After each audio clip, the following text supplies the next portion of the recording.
നമ്മുടെ പുതിയ വീഡിയോയിലേക്ക് വീണ്ടും എല്ലാവർക്കും സ്വാഗതം.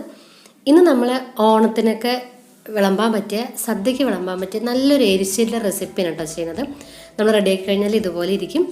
നമ്മൾ പലരും പല രീതിയിൽ എരിശ്ശേരി ചെയ്യാറുണ്ട്. പക്ഷേ ഇതുപോലെ ചെയ്യാത്തവരുണ്ടെങ്കിൽ തീർച്ചയായിട്ടും ഈ ഓണത്തിന് എല്ലാവരും ഒന്ന് ട്രൈ ചെയ്ത് നോക്കണം കേട്ടോ. വളരെ ടേസ്റ്റ് ആയിട്ടുള്ളൊരു എരിശ്ശേരിയാണത്. അപ്പോൾ നമുക്ക് നോക്കാം അല്ലേ വീഡിയോ. ഈ ഒരു വലിപ്പത്തിലുള്ള കായാണ് ഞാൻ എടുത്തത്. അപ്പോൾ അതിൻ്റെ രണ്ട് സൈഡും മുറിച്ചെടുക്കുക. അതിനുശേഷം നമുക്കത് ചെറുതാക്കിയിട്ട് കട്ട് ചെയ്തിട്ടെടുക്കണം. അതിന് മുമ്പായിട്ട് നമ്മൾ വെള്ളത്തിൽ കുറച്ച് മഞ്ഞൾപ്പൊടി ഇട്ട് കൊടുക്കുക. എന്നിട്ട് നമ്മൾ അതിലേക്ക് കട്ട് ചെയ്തിട്ട് ഇടുന്നത്. കാരണം ഇതിൽ നന്നായിട്ട് കറ ഉണ്ടാവുമല്ലോ. അപ്പോൾ ആ കറ പോകാനായിട്ടാണ് നമ്മൾക്ക് മഞ്ഞളുടെ വെള്ളം യൂസ് ചെയ്യുക. അതല്ലെങ്കിൽ പുളിവെള്ളത്തിൽ ഇട്ട് കൊടുക്കുക. അതല്ലെങ്കിൽ കഞ്ഞിവെള്ളത്തിലൊക്കെ ഇട്ടാലും ഈ കായയുടെ കറ പോകണ്ട.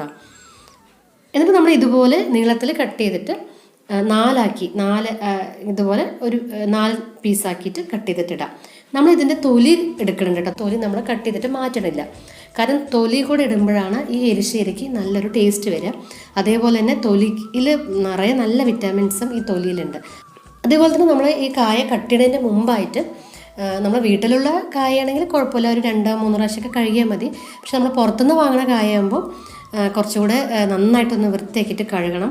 അതേപോലെ ഉപ്പ് വെള്ളത്തിലോ അല്ലെങ്കിൽ വിനീഗറിലോ ഒക്കെ ഇട്ടിട്ട് ഒന്ന് നന്നായിട്ടൊന്ന് കഴുകിയെടുക്കുക കേട്ടോ. ഇത് നമ്മളിതെല്ലാം ഇതുപോലെ ഒന്ന് കട്ട് ചെയ്തതിന് ശേഷം നമുക്കിത് 3-4 പ്രാവശ്യം നല്ല വെള്ളത്തിൽ കഴുകിയെടുക്കാം. കായ കട്ട് ചെയ്യുമ്പോൾ ഇതുപോലെ തന്നെ കട്ട് ചെയ്യണമെന്നൊന്നും ഇല്ല കേട്ടോ. നമ്മൾക്ക് പെട്ടെന്നൊന്ന് വെന്ത് വരണം. അതിനായിട്ട് നമുക്ക് ചെറിയ പീസസ് ആക്കിയിട്ട് കട്ട് ചെയ്തിട്ട് എടുത്താൽ മതി കേട്ടോ. ഞാനിവിടെ ചേന കൂടെ കട്ട് ചെയ്തിട്ട് വെച്ചിട്ടുണ്ട് കേട്ടോ. നമ്മൾ കായാണ് കൂടുതൽ എടുക്കുന്നത്, ചേന നമ്മൾ അത്ര എടുക്കണില്ല. ചേന കട്ട് ചെയ്യുമ്പോൾ പ്രത്യേകം ശ്രദ്ധിക്കണം, നന്നായിട്ട് ചൊറിച്ചിലുണ്ടാവുമല്ലോ. അപ്പോൾ അതിനായിട്ട് നമ്മൾ വെളിച്ചെണ്ണയൊക്കെ കയ്യിൽ പുരട്ടി കഴിഞ്ഞാൽ ചൊറിച്ചിലൊന്നും ഉണ്ടാവില്ല. എന്നിട്ട് നമ്മളിത് രണ്ടും കൂടെ പ്രഷർ കുക്കറിൽ വേവിക്കാൻ വെക്കണം. ചേന നമുക്ക് ഏത് ഷേപ്പിലും കട്ട് ചെയ്താലും കുഴപ്പമില്ല. എന്നിട്ട് നമുക്കിതിലേക്ക് കുരുമുളക് ചേർത്ത് കൊടുക്കാം. എന്നിട്ട് നമുക്ക് പൊടികൾ ചേർത്ത് കൊടുക്കാനുണ്ട്. ആദ്യം മഞ്ഞൾപ്പൊടി, പിന്നീട് നമ്മൾ എരിവിന് ആവശ്യമുള്ള മുളക് പൊടി, അതേപോലെ തന്നെ ഉപ്പും കൂടെ ഇട്ടതിന് ശേഷം നമുക്ക് ഇതിൻ്റെ കഷ്ണത്തിൻ്റെ മീതെ വെള്ളം ഒഴിക്കണം. നന്നായിട്ടൊന്ന് വെന്തോടയണമല്ലോ. അപ്പോൾ കഷ്ണത്തിൻ്റെ മീതെ വെള്ളം ഒഴിച്ചതിന് ശേഷം നന്നായിട്ടൊന്ന് ഇളക്കിയതിന് ശേഷം നമുക്കിത് കുക്കറിൽ നന്നായിട്ടൊന്ന് വേവിച്ചെടുക്കാം. നന്നായി ഉടച്ച് വേവിച്ചെടുക്കണം കേട്ടോ. കഷ്ണങ്ങളൊക്കെ ഒന്ന് നന്നായി വെന്ത് വന്നോട്ടെ. ആ സമയത്ത് നമുക്ക് തേങ്ങ ഒന്ന് അരച്ചെടുക്കാനുണ്ട്. അതിനായിട്ട് ഞാൻ ഈ ഒരു വലുപ്പത്തിലുള്ള തേങ്ങയാണ് എടുത്തത്. ഈ 2 മുറി തേങ്ങ നമുക്ക് ചെരുവെടുക്കാനുണ്ട് കേട്ടോ. അതിന് മുമ്പായിട്ട് ഞാൻ ഈ സൈഡൊക്കെ ഒന്ന് തേങ്ങ കൊത്ത് നമ്മൾ ലാസ്റ്റ് ഒന്ന് വറുത്തിടുന്നുണ്ട്.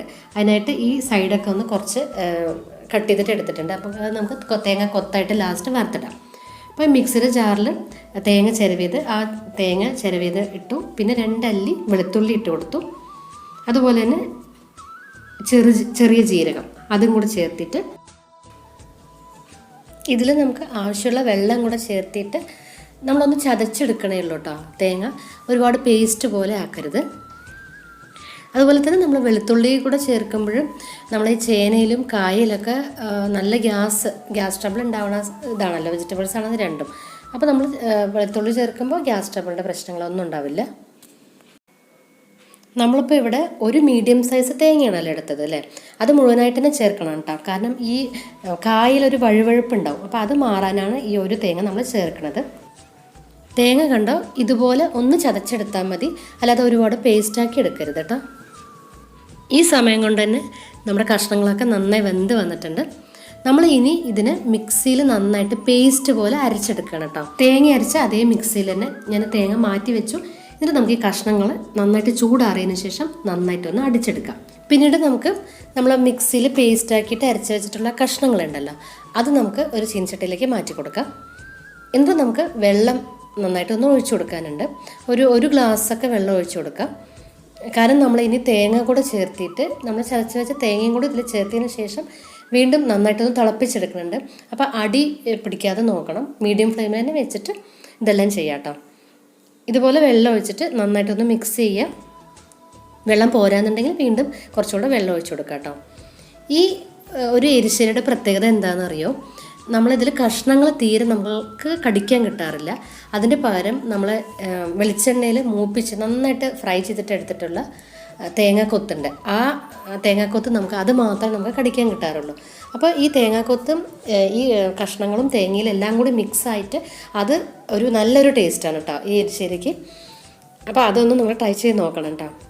അപ്പോൾ ഇതുപോലെ ഈ ഒരു കൺസിസ്റ്റൻസിയിൽ നമുക്ക് പേസ്റ്റ് ആക്കിയിട്ടുള്ള ഈ കഷ്ണങ്ങൾ ഈ ഒരു കൺസിസ്റ്റൻസിയിലാക്കാം. അതിനുശേഷം നമ്മൾ ചതച്ച് വെച്ചിട്ടുള്ള തേങ്ങ അതിപ്പോൾ ഈ ഒരു ബൗളിലുണ്ടായിരുന്നു. ആ തേങ്ങയും കൂടെ ഇതിലേക്ക് ചേർത്ത് കൊടുക്കാം. എന്നിട്ട് ഇത് ഒന്ന് തിളപ്പിച്ചെടുക്കാനുണ്ട്. നന്നായിട്ട് ഇത് എല്ലാം കൂടി നന്നായിട്ടൊന്ന് മിക്സ് ചെയ്യുക. ഇതുപോലെ തേങ്ങയും അതുപോലെ നമ്മൾ കഷ്ണങ്ങളും അതെല്ലാം കൂടെ നന്നായിട്ടൊന്ന് ഇളക്കിയെടുക്കാം. അപ്പോൾ ഗ്യാസ് മീഡിയമിൽ തന്നെ വെച്ച് കൊടുത്താൽ മതി കേട്ടോ. ഈ തേങ്ങയൊക്കെ ഒന്ന് നന്നായിട്ട് ആ ഒരു തേങ്ങയുടെ ഒരു പച്ച മണമൊക്കെ ഒന്ന് മാറണമല്ലോ. അപ്പോൾ അതിനായിട്ട് നന്നായിട്ട് ഇളക്കി കൊടുക്കുക. അപ്പോൾ എനിക്ക് തോന്നുന്നു വെള്ളം ഇപ്പോൾ കുറച്ച് പോരാ. അപ്പോൾ ലേശം കൂടെ നമുക്ക് വെള്ളം ഒഴിച്ച് കൊടുക്കാം കേട്ടോ. എന്നാലേ നമ്മൾ ഈ കഷ്ണവും തേങ്ങയും ഒക്കെ നന്നായിട്ട് മിക്സായിട്ട് വരുള്ളൂ. മിക്സായിട്ട് വന്ന് നന്നായിട്ടൊന്ന് വെന്ത് വരണമല്ലോ. ആ ഒരു പച്ച മണം മാറണമല്ലോ തേങ്ങയുടെ. അപ്പോൾ നമുക്ക് കുറച്ചും കൂടെയൊക്കെ ഒന്ന് വെള്ളമൊക്കെ ഒഴിച്ച് കൊടുക്കാം. എന്താണെങ്കിലും ഇത് നന്നായിട്ട് ഒരുവിധം നന്നായി തിക്കായിട്ട് വരും നമ്മൾ ചൂടാറി കഴിയുമ്പോഴേ. ഇത് കണ്ടോ, ഇതേപോലെ. ഈ സമയത്ത് നമുക്ക് ഉപ്പ് പോരാന്നുണ്ടെങ്കിൽ ലേശം കൂടെ ഉപ്പ് ചേർത്ത് കൊടുക്കാം കേട്ടോ. എന്നിട്ട് ഒന്ന് നന്നായിട്ട് വീണ്ടും ഇളക്കി കൊടുക്കാം. ഇത് കണ്ടോ, നന്നായി തിളച്ച് വന്നിട്ടുണ്ട്. ഗ്യാസ് നമ്മൾ മീഡിയം ഫ്ലെയിമിൽ തന്നെ വെച്ച് കൊടുത്തത്. ഇടയ്ക്കിടയ്ക്ക് ഒന്ന് ഇളക്കി കൊടുക്കണം, അല്ലെങ്കിൽ അതൊന്ന് അടിപ്പിടിക്കും. അങ്ങനെ ഇളക്കിയിട്ട് നന്നായിട്ടൊന്ന് തിളച്ച് എല്ലാം കൂടി നന്നായിട്ടൊന്ന് മിക്സായിട്ട് വരും. ആ സമയത്ത് നമുക്ക് ഗ്യാസ് ഓഫ് ആക്കാം കേട്ടോ. അതവിടെ മാറ്റി വെച്ചതിന് ശേഷം നമുക്ക് വെളിച്ചെണ്ണ ഒഴിച്ചിട്ട് കടുക് ഞാൻ ഇട്ട് കൊടുത്തിട്ടുണ്ട്. കടുക് നമുക്ക് കുറച്ച് കൂടുതൽ ഇട്ട് കൊടുക്കണം കേട്ടോ. ഒരു 1/4 സ്പൂണോ അല്ലെങ്കിൽ 1 സ്പൂൺ വരെയൊക്കെ നമുക്ക് ഇട്ട് കൊടുക്കാം കേട്ടോ. അതിനുശേഷം വെളുത്തുള്ളി ചതച്ചതാണ് അതുകൂടെ ചേർത്ത് കൊടുത്തിട്ടുണ്ട്. അതൊന്ന് വെളുത്തുള്ളി ഒന്ന് നന്നായിട്ടൊന്ന് ബ്രൗൺ കളർ ആവണം. അതിനുശേഷം വറ്റൽമുളക് ചേർത്ത് കൊടുക്കുക. മുളക് നന്നായിട്ടൊന്ന് ഫ്രൈ ആയിട്ട് വന്നതിന് ശേഷം ഞാനിപ്പോൾ ഇവിടെ തേങ്ങാക്കൊത്ത് ചേർത്ത് കൊടുത്തിട്ടുണ്ട് കേട്ടോ. ഒരു 3 സ്പൂണൊക്കെ നമുക്ക് തേങ്ങാക്കൊത്ത് ചേർത്ത് കൊടുക്കുക.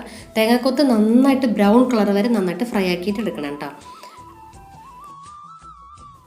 അതിനുശേഷം കറിവേപ്പില ചേർത്ത് കൊടുത്തു. കടുക് താളിച്ചത് നമുക്കിതിലേക്ക് ഇട്ട് കൊടുക്കാം. എന്നിട്ട് നന്നായിട്ടൊന്ന് മിക്സ് ചെയ്തിട്ട് എടുക്കാം. ഇത്രയേ ഉള്ളൂ കേട്ടോ. നമ്മുടെ എരിശ്ശേരി റെഡി ആയിട്ടുണ്ട്. ചൂടാറിയതിന് ശേഷം സെർവിങ് ബൗളിലേക്ക് മാറ്റി.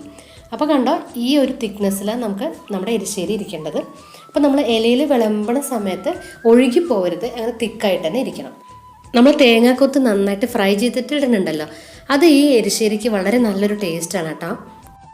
അപ്പോൾ എല്ലാവരും ഈ വരുന്ന ഓണത്തിന് ഇതൊന്ന് ട്രൈ ചെയ്ത് നോക്കാം കേട്ടോ. ട്രൈ ചെയ്തിട്ട് കമൻസും കൂടെ അറിയിക്കണം.